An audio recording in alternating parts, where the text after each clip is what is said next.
भाजपा प्रत्याशी देवेंद्र झाझड़िया के समर्थन में शुक्रवार की रात घंटाघर के पास सभा का आयोजन हुआ। सभा को संबोधित करते हुए झाझड़िया ने कहा कि केंद्र में भाजपा सरकार फिर सत्तासीन हो रही है। ऐसी स्थिति में जिले से भी सरकार में भागीदारी सुनिश्चित करें। उन्होंने मोदी सरकार की जन कल्याणकारी योजनाओं पर प्रकाश डालते हुए कहा कि धारा 370 व राम मंदिर निर्माण की दिशा में मोदी सरकार ने बड़ा कार्य करते हुए राहत प्रदान की है। सभा को पूर्व विधायक अभिनेश महर्षि ने संबोधित करते हुए भाजपा प्रत्याशी झाझड़िया के समर्थन में अधिक से अधिक मतदान करने का आह्वान किया। सभा को एडवोकेट बजरंग गुज्जर, पूर्व पालिका अध्यक्ष भगवान कम्मा, भाजपा नेता अरविंद इंदुरिया, निखिल इंदुरिया, संतोष तालनिया, आनंद चौधरी, काशी चौधरी ने भी संबोधित किया। संचालन अरुण पचलंगिया ने किया। यहाँ एक नुक्कड़ सभा का कार्यक्रम है, लेकिन ये नुक्कड़ सभा जनसभा में तब्दील हो गई। आपका हौसला बता रहा है कि नरेंद्र मोदी आ रहा है। सभी सम्मानित और मेरे सामने मेरे पिता तुल्य बुजुर्गों, युवा साथियों, माताएं, बहनें, मीडिया कर्मी, सभी लोगों को बहुत बहुत हार्दिक अभिनंदन है मेरी तरफ से कि आप आज इतने जोश में नजर। ये 2024 का चुनाव है।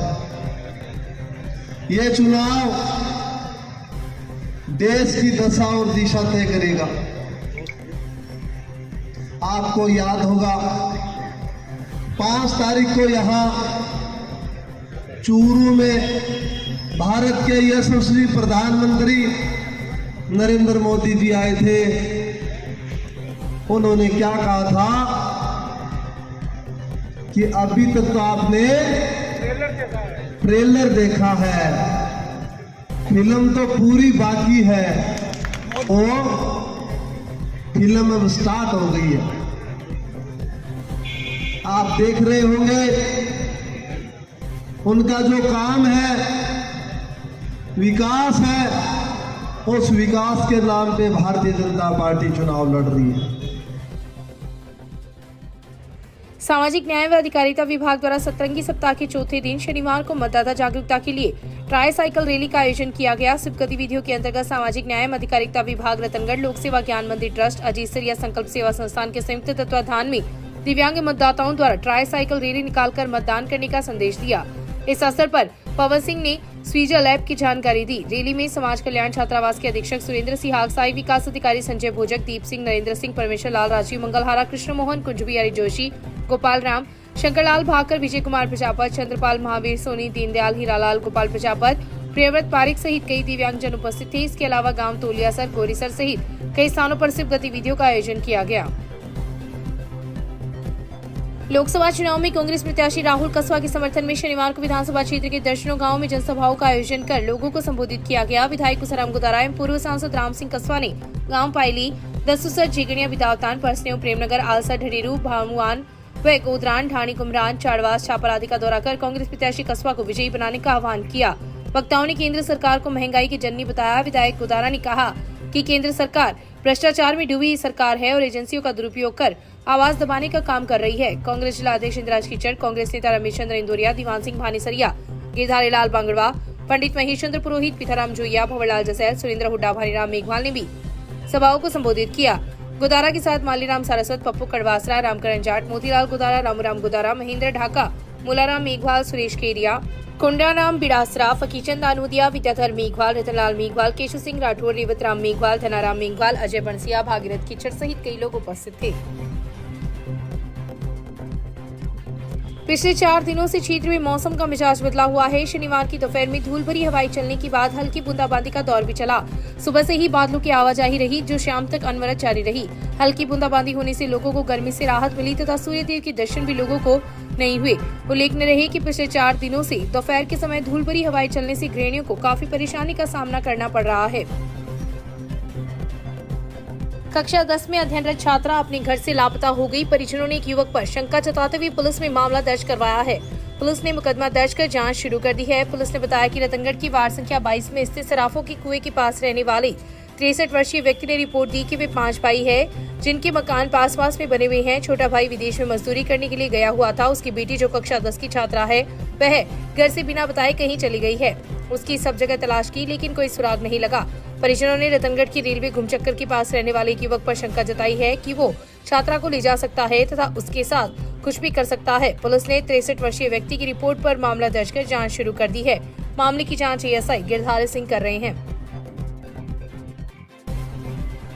जिले में पिछले 1.5 महीने में ताबड़तोड़ कार्रवाई करते हुए विभिन्न अपराधियों की धरपकड़ और अपराधों पर लगाम कसने वाले पुलिसकर्मियों को जिला पुलिस अधीक्षक जय यादव ने शनिवार को अपने कार्यालय में सम्मानित किया।